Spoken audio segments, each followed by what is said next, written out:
Hey everyone, welcome to We Need to Talk. So it's John and Annie Ming, and today we have Sara Castro on the call. We'll see who else joins this morning. So this morning, what I wanted to talk about first and foremost is practice. So there's people ask like, why do you even do these calls? And like, especially if there's only like two of us on here.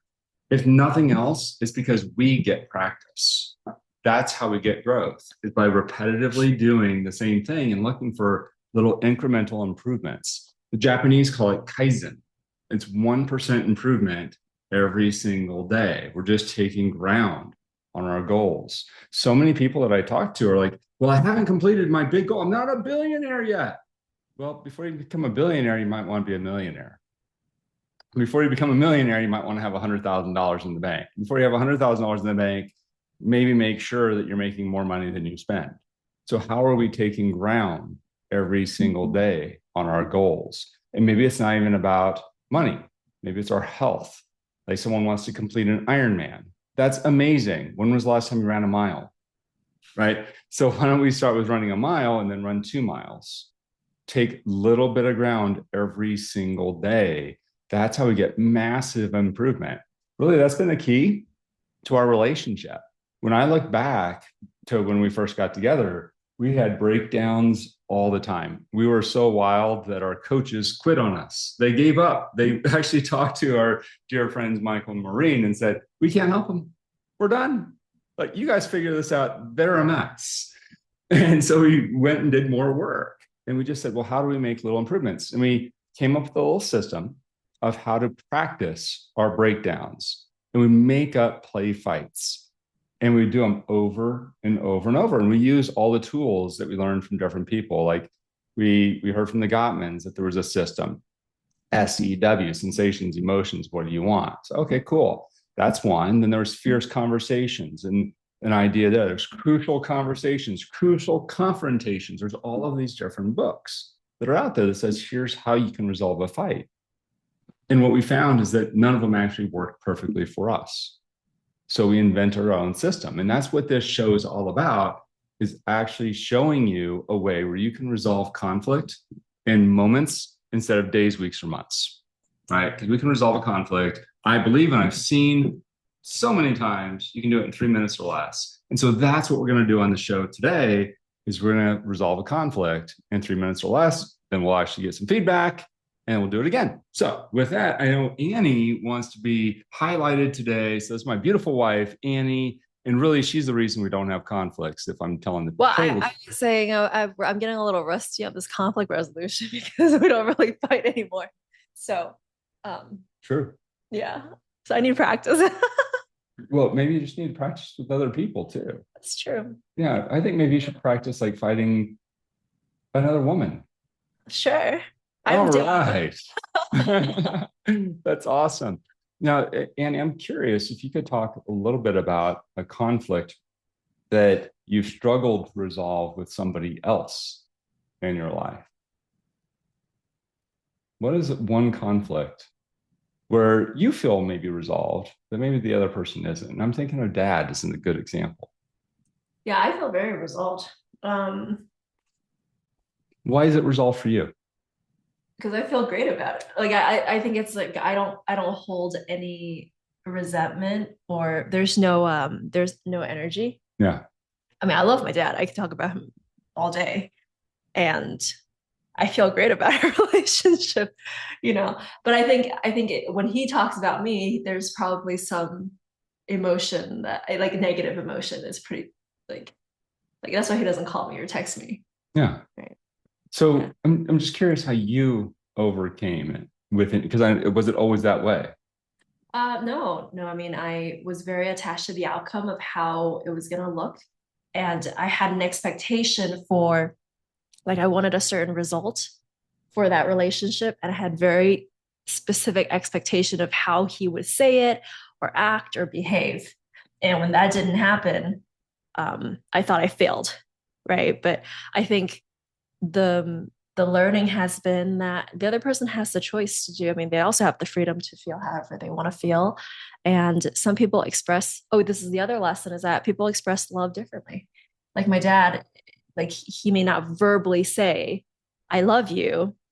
Um, right now, I mean, he did in the past, right? But now he shows love in other ways. Like he would talk about me with my mom or my brother. Or there was like I'm still in. I mean, he still pays for my phone bill, even though I no longer use that line. So it's like little things that it's not really what I expected of what love looks like, but everyone shows love in their own way. Yeah. And I wanted her to share that with all of you because really resolving conflict is not about resolving conflict with the other person. It's about resolving the conflict within you about the other person. And that's largely about the stories that we're making up about why this person may have done whatever they did. So, like this event occurs, and I'm really upset at the event, right? No, we're not upset at the event. We're upset at the story. And the absurd example that I would offer is when we hear the door slam. That's not even the truth. That's a story about the door slamming. The truth is the door opened, the door closed, it made a loud noise. These are facts. The door slammed or you slammed the door is a story. There's 100 different ways that that door can make a loud noise, right? Doesn't mean it was slammed. It could have been that the wind caught it and it closed faster than is normal. Okay. Well, then what's normal? Even that becomes a story. It becomes faster than I'm used to hearing. Like a zombie on the other side of the door, and you really want to shut it quickly to protect. Oh, yeah, we watched World War Z last night. So a zombie movie. So now that's in her mind.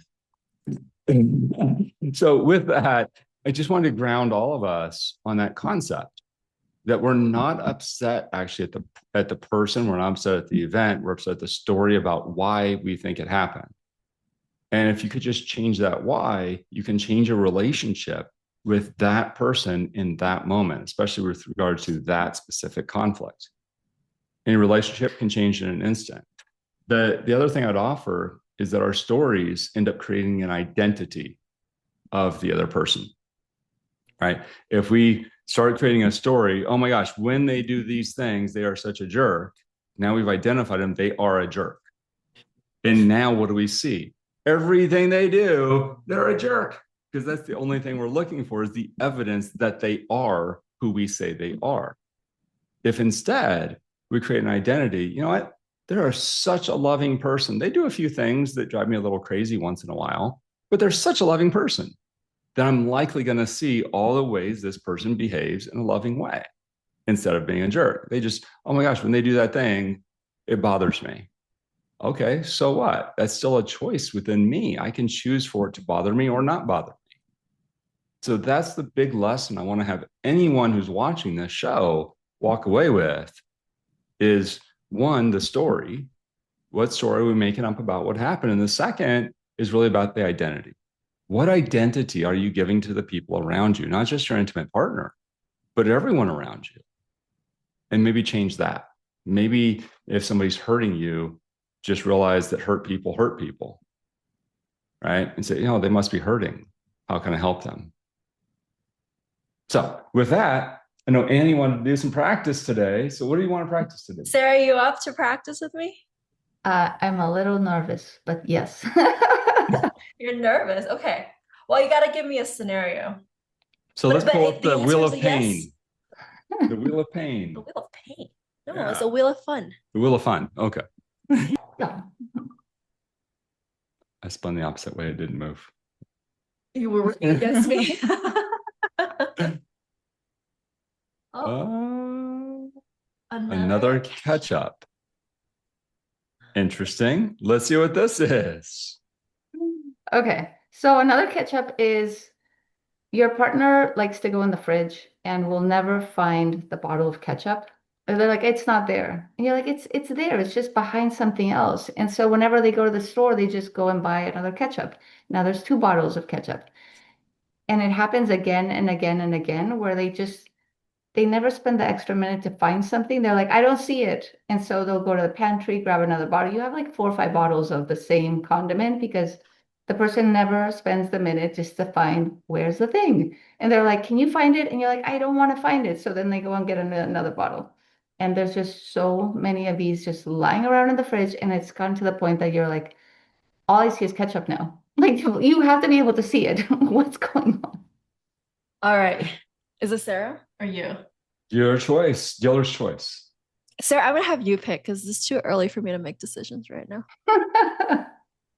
I'll be the one that like I just never see it, and I'm the annoying There you go. roommate that Okay, so She's your I'm victim. so you're the one buying ketchup all the time, Sarah?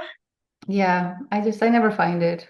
I want you Okay. to find it and you don't want to, so I just keep opening new bottles. Okay. You ready to run the timer? I will run the I will timer. get it to stay. What am I upset about? Ketchup. Too much ketchup. Too much ketchup. All right, here we go. All right. 3, 2, 1, and go. Hi, Sarah. Hi, Annie. How are you doing today? I'm great. I mean, You I just have a woke up really this nice morning name. and I saw this bottle of ketchup and I wanted to talk to you. I mean, can we chat just about, I mean, you didn't do anything wrong. I just had a very interesting thought that I wanted to share with you. Would that be all right? Yeah, yeah, of course. Okay, so I noticed that there are like I love how organized this fridge is. And when I opened it this morning to get the oatmeal, there was like 3 rows of ketchup bottles. And I like first of all, my thought was like, I didn't know ketchup needed to be refrigerated.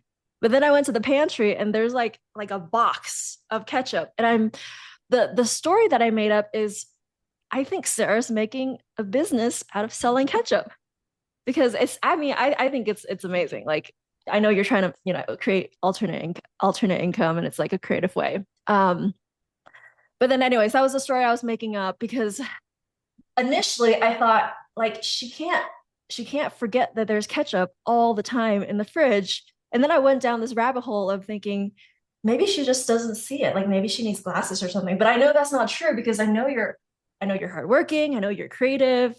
I know if you had an issue with the ketchup, you'd probably tell me, which I haven't heard of yet. So I just wanted to know. I mean, what's with the ketchup?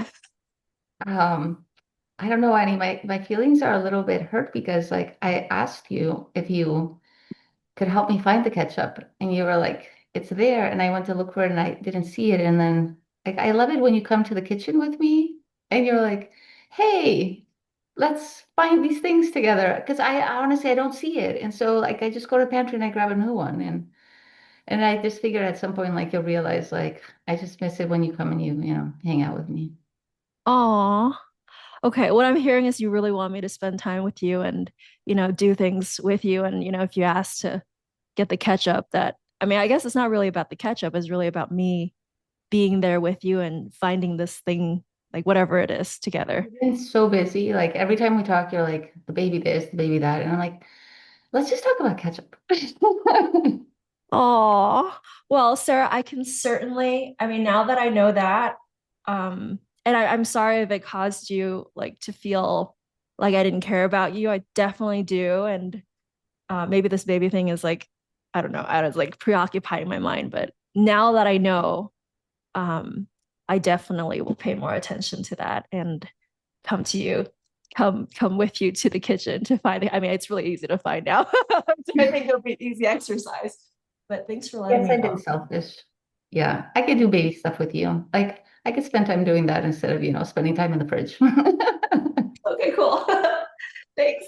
All right, give it up for Annie and Sarah. All right, fantastic. Sarah, let's get your feedback first. How was that for you? How did Annie do? She's amazing. She's just like so fun. This is this is actually ideal. That is exactly what conflict can be. It doesn't have to be tense, right? Like we let it boil up so much and then we explode all over somebody. And then they've got ketchup all over their face. It's terrible. So instead of doing that, make it light. And that's what Annie does. This is actually a really good example of how we do have conflict. You actually stock up on stuff. This is a true thing. Yeah. Sarah, but he has these night things like the hot chocolate, the dream stuff. Oh, Yeah. yeah. But we get it on subscription. Not anymore. Not anymore. But if you look into our I've got 4 cabinet, years of there's subscriptions. sell this. Yeah, this is such an ideal thing. I have it's called Moon Brew. So it's an advertisement for Moon Brew. I sleep so much better when I take Moon Brew every night. My It has God. the perfect amount of magnesium and other an apigen. You'll sleep fantastic. Anyway, back to a regularly scheduled program. So I've got this huge stock of it, right? And I bought it on shop and I couldn't figure out how to cancel the subscription. So that more just kept showing up. And then we had like 10 bottles of these, like each one's a month subscription. So anyway, I figured out how to cancel it for now. Anyways. So with that, Annie, how was that for you? Um, it was fine. I think I was like going down the fun path, and then there was a moment where like, oh shoot, I'm supposed to be upset. So I made it like there was like a moment where I was like, I have to make up a story when I'm upset because I forgot that this is like a real thing. Um, so that got me into my head a little bit more to think about why I was upset. But Sara made it super easy. Like she just made it like, oh, this is the real reason behind it. And now I just want to go like with you to find stuff. Oh, she wants to spend time with me. Yeah, actually, that was brilliant, Sara, is that you dug into here's what's really going on. Imagine if we did that in our fights where we actually told the truth about what was bugging us. That is, we talked about the milk recently, right? That we were out of milk. Okay, well, this one, there's too much ketchup. So apparently, there's probably too much, not enough milk because there's too much ketchup. There's no room for the milk in the fridge, no space. But it's not about the ketchup bottles there. That's amazing. So how many times do we have fights about something that it's not really about? And often we don't even know. That's part of this process, is to be able to have this conversation, the back and forth, so we can get down to what is it really? What's really going on? And I think Annie's question was brilliant when she asked, I'm just curious, what's with the ketchup? What's going on there? And it gave you access to make up, and I know this is a made up fight, but to say, oh, well, actually, it's not even about the ketchup. I just want you to go with me. I want your attention, is what you were really saying. I thought that was brilliant for both of you. Good job. So let's give her a score, Sara. Let's give her some feedback. What was great? What could be even better? And what's a score? It just that there was no tension. What was great is she was just like so happy to connect that it was almost like the thing that was an issue was like gone. Very good. Yeah, the energy we bring into it, right? Yeah. And also so creative because I was like, I don't know where you're gonna go with the ketchup.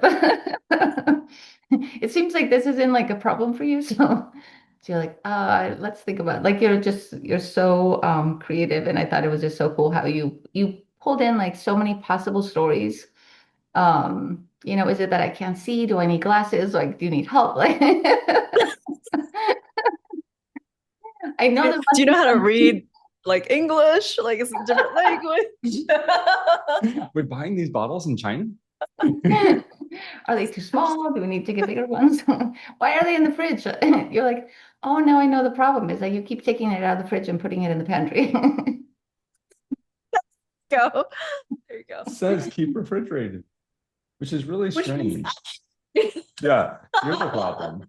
She can't find it because you keep putting it back. What could be better, Sara? What could be better? I mean, I thought it was great. I guess, I mean, if it bothered you, I guess like if there was an ask, but I feel like we didn't have to get there because of how it just flowed. I give you a 10 because I felt like the way that you presented your side of it, the way you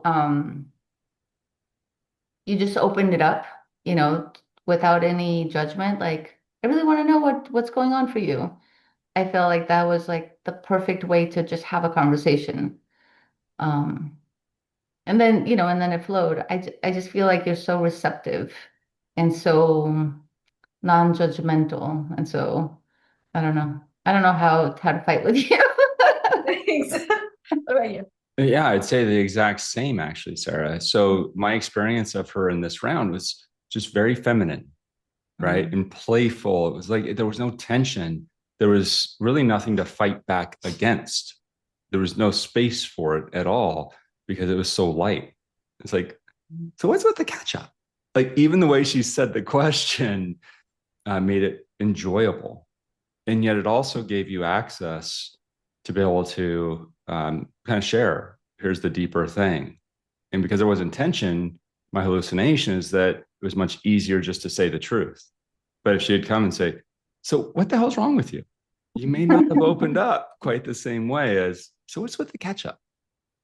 I thought it was brilliant. And I thought it was a masterful way of demonstrating feminine energy. And that there's the masculine in the space, I don't know how I could fight on that. There's nothing to fight at all. If she had come in angry, then I'm going to go right into be more masculine. We're going to be butting heads really quickly. It was attractive watching her actually talk about this. So, I realized there's a line that I use when I have hey baby, I have a question. Why are there 10 bottles of ketchup? Why are there 10 bottles of moon brew? Right? And by the way, that was a real conversation, like as we were talking about a few minutes ago about the moon brew. And I didn't even realize it was a conflict until right now. It was a conflict. Oh my gosh, she's fascinated. Oh, there you go. So look at that. She's just fascinated. She's interested. I mean, it could be like, I don't know, there was a sale and you know how I love sales. This is brilliant. And really what she's saying, just so everyone hears it, is the solution is to be curious, not judgmental. See, judgment is really about comparison. I'm saying, hey, I would have done it this way. You should have too. What the hell's wrong with you? Right? So, oh, that's interesting. I would have never done it that way. Can you tell me a little bit about why you do it that way? Maybe I can learn. Holy cow. Exact same questions if you really listen deeper. I would have never done it that way. That's so interesting. Can you tell me, like, teach me, why do you do it this way? Alison Armstrong had a question like that. What was hers? It was for women, specifically for women. Yeah. To think of when they are questioning or thinking about questioning or coaching or criticizing. It's was not a question, it's a statement. Is there's probably a good reason why he does it. Wow. Yeah. Wow. What if that was true for all of us? What if that was true for ourselves too? Because it's not just the other person. Like if I'm having a conversation with Sara, so there's probably a good reason she does that. It might also be true that there's probably a good reason why I do what I do. I just may not be present to the reason. And so maybe one of the goals is also to get aware of why do we run the patterns that we run? And often maybe it's just to protect ourselves. So maybe the first person to stop judging, and this will be the final thought for today. We're gonna make this a short show. You want to do it with me? Well, I want to be the receiver. Oh, okay. Well, then we'll do one extra. Okay. But I'll leave it with this thought is, now I forgot where I was going. I got to start over from the beginning. Welcome to We. So it's really about, not judging yourself. The moment you stop judging yourself, it becomes a lot easier to stop judging others. Have compassion. So with that, I guess Annie wants to do another round. He's going to resolve the conflict with me. Surprise. Me or John? No, I guess I'm going to. John is going to resolve a conflict. Our conflict is about being put on the spot. There's no way, Sara. Did you want to spin the wheel? Yeah, let's do it. Okay, 3, 2, 1. What is it going to be? Oh, come on. Come on. Stop. I'm not hungry. I'm not hungry. All right, Sara, tell us about I'm not hungry. Okay, so this is a situation where one partner is making a meal, or maybe it's at a restaurant, it's like, I'm really hungry, and so they're gonna order something, and the other partner's like, no, I'm not hungry, like don't order for me or don't make that for me, like I really don't want any. But then when the food arrives, they start taking bites, like lots of bites. And the other partner's like, I was hungry. Where's my food? You were not hungry. Now my food is gone. Got it. So Tuesday at our house. Wait, am I the one who's not hungry? Oh, yeah. Why? Why can't it be the other? Fine. This is actually very helpful, Sarah, because we can resolve something. I really appreciate this topic. But Okay. All right. yeah, so this is a real thing, but we can have a little bit of fun with it. So I'm getting to state here. Who's hungry? You're the one who's not I hungry. was not hungry. Yeah. Okay. Oh yeah, totally. You're like, I don't. All right, here we go. No, you're all good. I got plenty. I got like 3 minutes. So, hey, baby, What? you must be hangry. I'm not hungry. Okay. Well, hey, can we talk about what happened last night? Because there's something that's been bothering me. I just want to be able to share it with you. And really, it's not about you. It's about the burger. Okay. Okay. So you remember last night when we went to the restaurant and I went ahead and ordered my favorite burger. Yeah, it was really yummy. Yeah, I could tell you enjoyed it. Remember I ordered you a burger too? Yeah. That was And yummy too. yeah. But I like yours better. Yeah. I know. I actually enjoyed watching you eat it. All of it. I didn't Both eat of all of them. it. I saved you a couple things. Yeah, And that's true. also, I saved you half. That's true. So anyway, when that happened, and I looked down at my food and there was nothing there except for 2 French fries and 1 bite of burger. Not even any bun. It was just a little piece of the burger meat. I was feeling really hungry. I'm kind of sad. I'm scared that I may never have another meal. But I know that's not true because I came home and made myself some toast. There's always enough toast. Oh. And baby, what I really want more than anything is to just order 3 burgers next time. No, in all seriousness, what I'd really appreciate is if we just talk about a little bit more and we just make sure we order enough food so that we cover you just in case you decide to get hungry after we order. You up for that? I still love I love you. you. Even if I get hungry. Well, you are eating for 2. So yeah, it's perfectly fine. Love you, baby. Sorry. No, you don't have to be sorry. It's okay. I didn't say this to you before, so how could you ever know that it was bugging me if I had never said it to you? That's not fair to you. So I just wanted to share it with you. That way you knew what I was thinking and feeling. So that next time we go to the restaurant, we get enough food. Do you want to get another burger to compensate for last night's burger? Well, are you making it or do we have to go there? We have to go there because I don't know how to make it.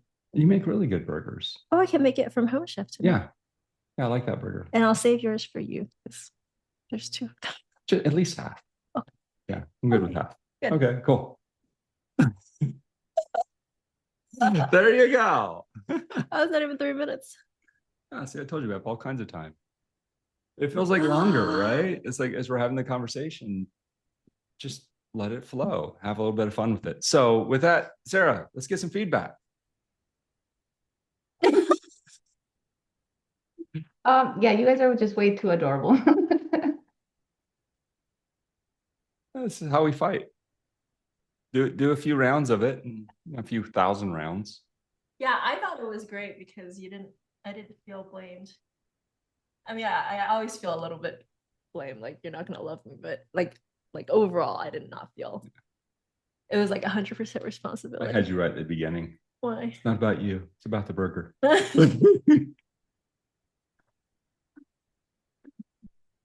Get her laughing. It's easy. It's very good. 10. I say 10 for you. 10. Yeah. What could be even better? Nothing. I gave you a 10. Oh, well, it's not an 11. There is no 11. Okay, fine. What could be even better? I don't know. It's 11. Okay. 11 out of 10. 11. Why is it not a 12?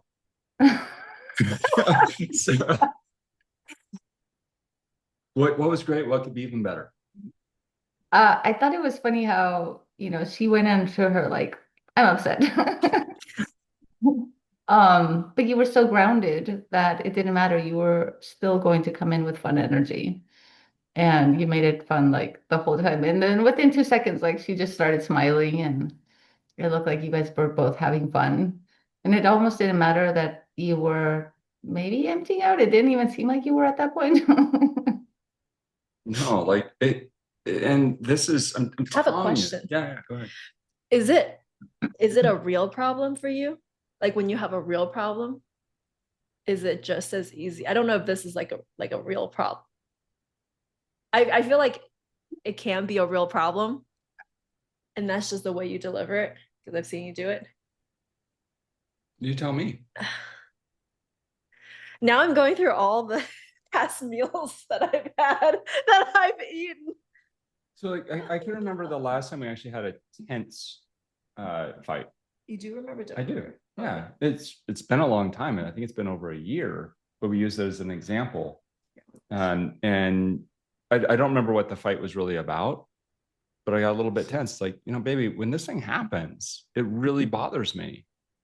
And I actually had tension in my body. And she had a reaction in that moment. And I could see her starting to tear up and all of that. That's the exact reason why we added this pre-frame, because I did not pre-frame that one time and there was tension. And so she didn't feel safe.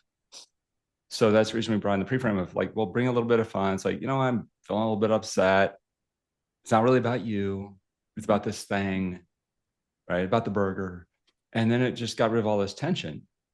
So the goal there is give her the tension in ourselves and the other person, let them know they haven't done anything wrong. If I walk up though and say, Sara, we need to talk, whether it's at work or at home or wherever else, tension, right?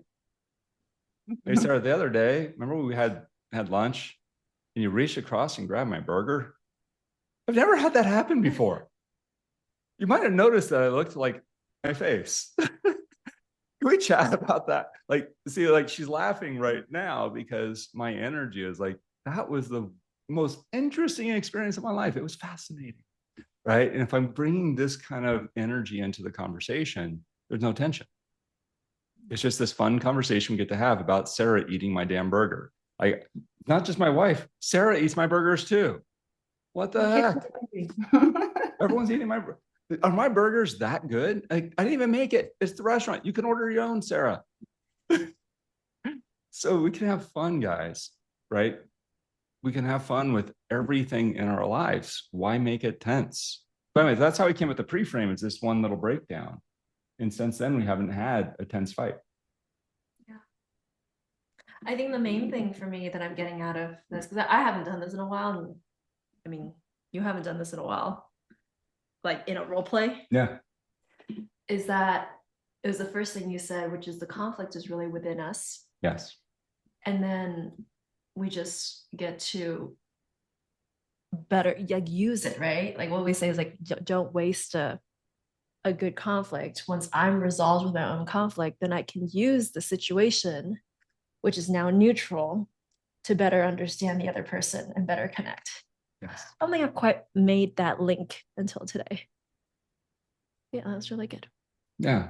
And the other point of the conflict, don't waste a good conflict, is because conflicts is where we grow closer.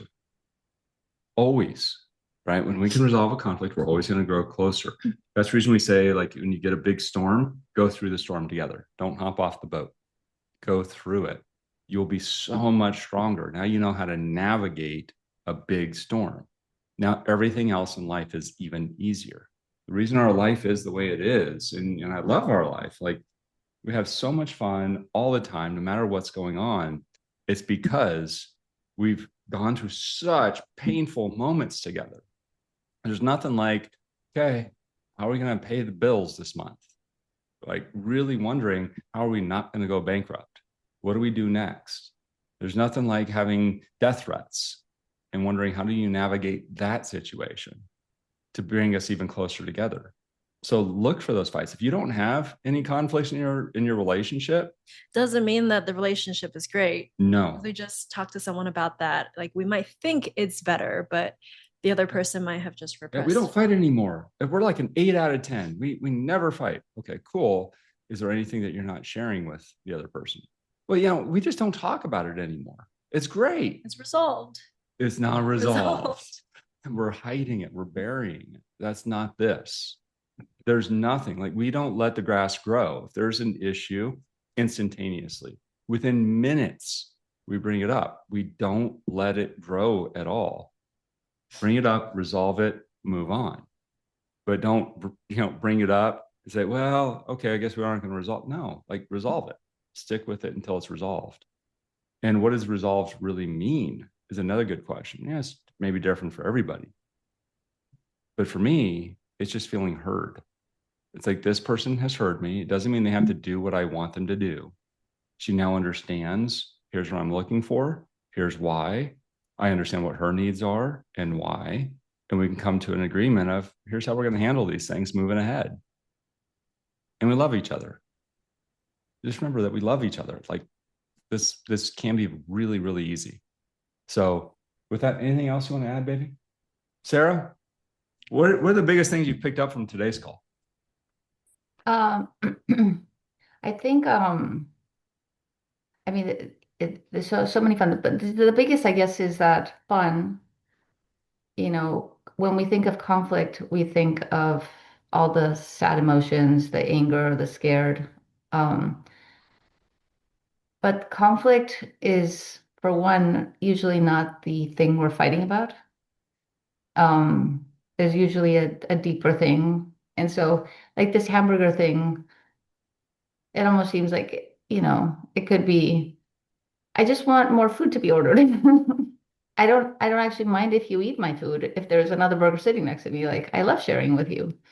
So it's not really about you taking bites off of my food. It's just I don't want to be hungry and only eat a piece of toast if we were at a restaurant that has really good burgers. Yeah, that's exactly right. Um, so I think you guys made it really clear that, especially this last one, the way you guys were together is that, for one, like you brought in the fun energy, but then once she understood like what this was, she was so interested in knowing when else have I done this? And I could see that being the thing that brings a relationship together. Like, oh, well, I don't want to hurt your feelings. And I'm hearing that you're not. And because I'm not in a place of blame or shame, I'm actually so open to just learning from it. And I really want to know if I've done this before, because if it even bothers you a little bit, then I want to know. And you're like, no, you wouldn't have known because I haven't told you. So you were constantly removing, any possible blame that I think it's so common for women. We're like, okay, I did something wrong. And you're like, no, no, let's take that layer off. So I think you're both very aware of like how the other one is showing up in the conflict. And I think that was really interesting to see as well. Thank you. Yeah, and thank you for that acknowledgement. There's so much power in that last part that you mentioned about she was beating herself up. How could she have known? If I've never communicated to my partner, my coworker, my employee about here's what I need, how could we ever expect them to meet the need? And yet I see it. I swear I see it all the time. I've seen it since I was a little kid where, and I don't want to say this isn't intended to be negative, but I've seen family members not communicate what they need and go home and be upset about their need not being met. How could it ever be met? It's impossible, right? By luck, I guess, but then the person wouldn't know to repeat it. So there's lots of ways. Like I could communicate, in this particular instance, it would be really nice to be able to have half a burger, and I'm pretty happy. As long as I have half, I'm good. Oh, I could do that, right? Or she leaves me half. Let's say she cut it in half. Then I could say, baby, I'm so grateful that you just cut half for me instead of the side when you came to eat my burger. That really meant a lot to me because if I have at least half, I'm pretty happy. Now, what did I just do? I rewarded the behavior that I'm also looking for. And so we can train each other. We train people how to treat us. So we do that through rewards or communication. Really, it's all through communication, right? And I say this, and sorry, you've heard me say this, men are dogs. And I'm completely aligned with this. Men are absolute dogs. We're easily trained. So might as well use that. And we train dogs how? By giving rewards. So as a man does something that you really enjoy, reward the hell out of it. Go crazy. Am I easily trained? No, No. no. That's rude. I want to be a dog too. Yeah, no. It's okay though. I What- like you wild. What does it take to train me? Hmm? What does it take to Why would I train? want to train you? I like you when you're wild and in flow, Okay. All right, cool. Good to know. right? And provide the safety so that she can be wild and in flow. Provide the boundaries, the container. So yeah, I don't want you to be like me. All right. Well, with that, we're going to end on that note that men are dogs. And with that, we'll have a great weekend, everyone. We'll see you next week. Same time, same place. See you then.